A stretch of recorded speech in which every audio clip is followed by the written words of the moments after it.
take a look at Iowa. Specifically, look at it on a map. It's a vague rectangle in the middle of the country, surrounded by 6 other states. It's the face of Mimmel, according to a famous mnemonic. To the north is a straight border with Minnesota. To the east is the Mississippi. To the west is the Missouri River and part of the Big Sioux River. The southern border is a mostly straight line with Missouri, with a little nub dangling down created by the Des Moines River.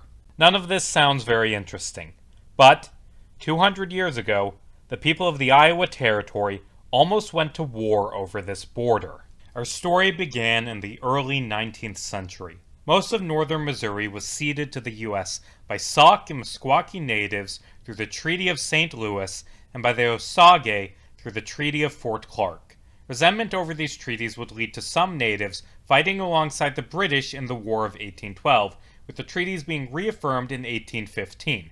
In 1816, a surveyor by the name of John C. Sullivan was sent to survey the newly obtained land and draw a border. Land south of the border would be treated as American territory, while land north of it would be native territory. Said northern territory would eventually be taken in the 1830s and turned into Iowa. The Sullivan line began in Sheridan, Missouri, then went east until it reached the Des Moines River in Farmington. Due to Sullivan misreading his compass, the line actually curves north, rather than being a straight line.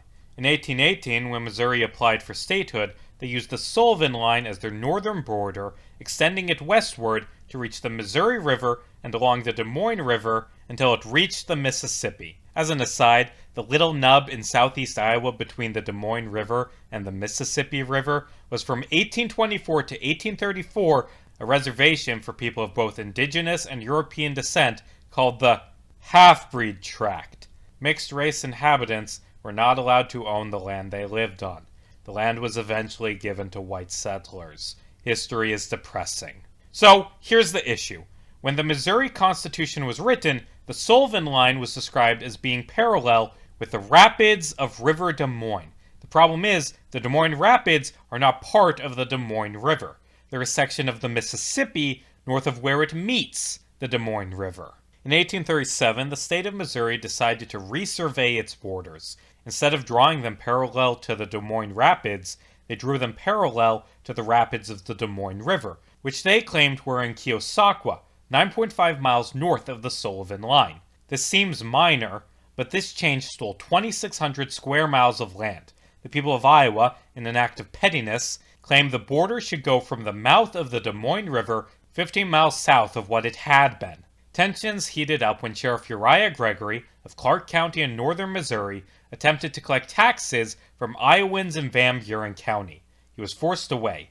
When he returned, he was arrested. Legend has it that someone from Missouri snuck over the border and chopped down 3 honey trees, either as payment for back taxes or as retaliation, although this part of the story has little evidence of ever happening. A militia from Missouri, thousands of soldiers strong, amassed at the border. A smaller militia from Iowa came to fight them.